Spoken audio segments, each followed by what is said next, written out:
Years back, in the land of the sages, musings on Africa by the wise men of the ages. Out of Africa, always something new.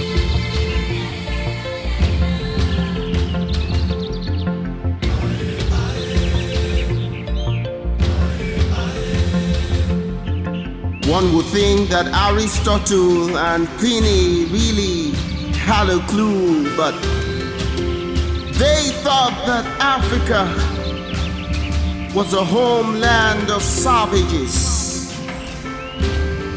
Darkness so deep, you could illuminate with the dark ages. Beast of no culture, breeds unknown to nature, bare-chested hippos, unstock-breasted she-goats, trees for shelter, leaves for textile, the fighting bush tribes, the dying little child, twins for sacrifice, bloody paradise, bloodthirsty monsters with gory appetites. I cringe to think that this, the inked of Mother Africa.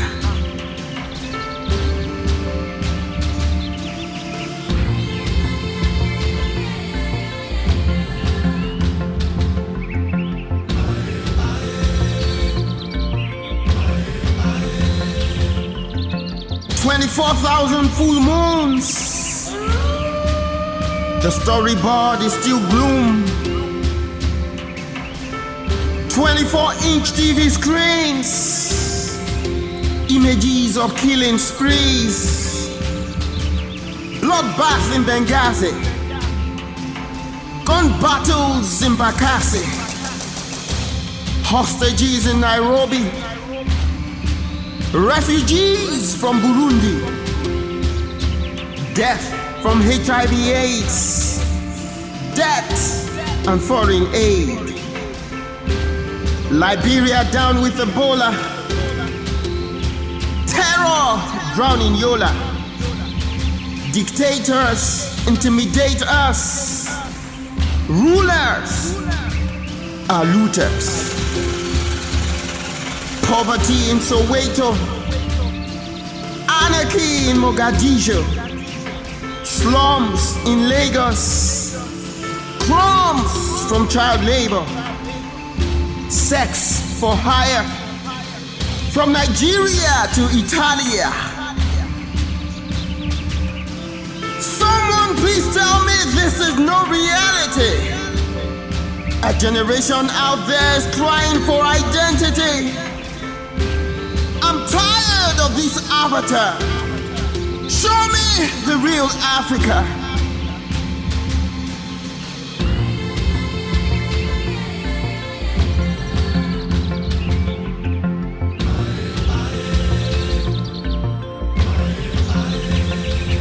She's the motherland who dares to look the sun in the face. They call her the Dark Continent, but she lights up the world with her gaze. She is creative, imaginative, innovative, and inventive. Her history is a story of great kingdoms, and her stories full of wits and great wisdom. She shaped civilization long before the industrialization of nations. They call it fables, but it's visualization and imagination. She built the world's first spaceship with folk tales that gave wings to the tortoise. She landed a woman on the moon long before the 35th POTUS. She navigated 7 continents across 7 rivers and 7 jungles, and discovered electricity with tales of lightning flashes and thunder rumbles.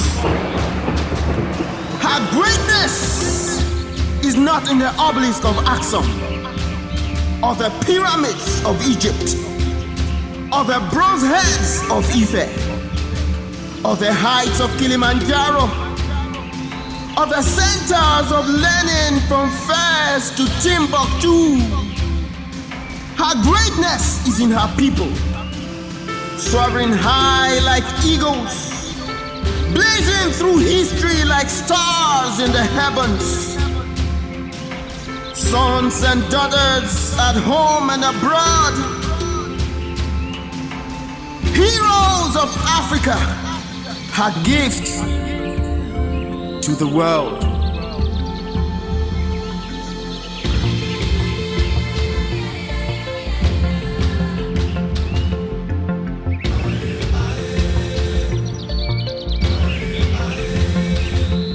She roused her children to greatness with the words of Kwame Nkrumah, and stood up to oppression with the fight of Patrice Lumumba. She stunned the world with the songs of Miriam Makeba, and took a long walk to freedom in the jail cell of Madiba. She moved the world to tears with the voice of Salif Keita, and reshaped the Queen's vocab with the pen of Wole Soyinka. She led the nations with the brains of Kofi Annan, and scored great goals with the boots of Zinedine Zidane. She fed the poor with the feast of the world's richest. She threw straight punches with the feast of the world's greatest. She catwalked the runways with the feet of the world's prettiest. She raced through the tracks in the feet of the world's fastest.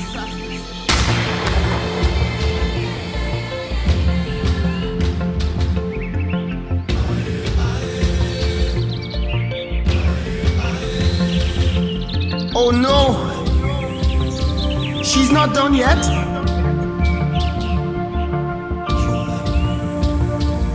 Cause she's pregnant. Africa is pregnant.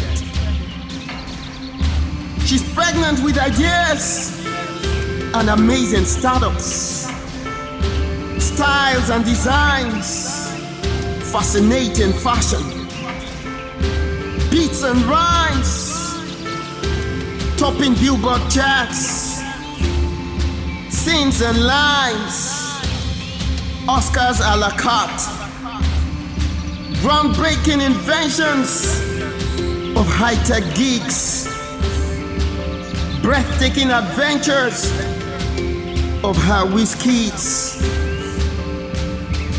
Goodbye to the negative stereotypes. Goodbye to the narratives of genocide. Africa, arise and shine. Africa, this is your time. When they tag you by the militants in Benghazi,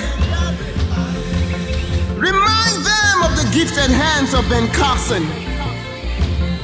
When they tell you of the atrocities in Burma,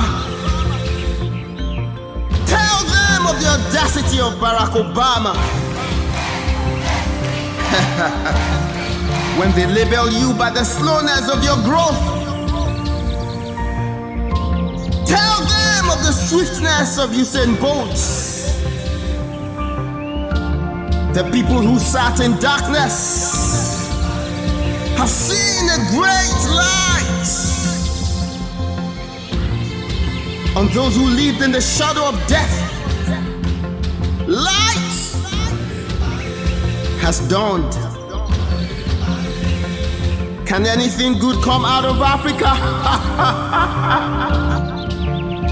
Timothy Sage came out of Africa. I am Timothy Sage. I tell wow stories.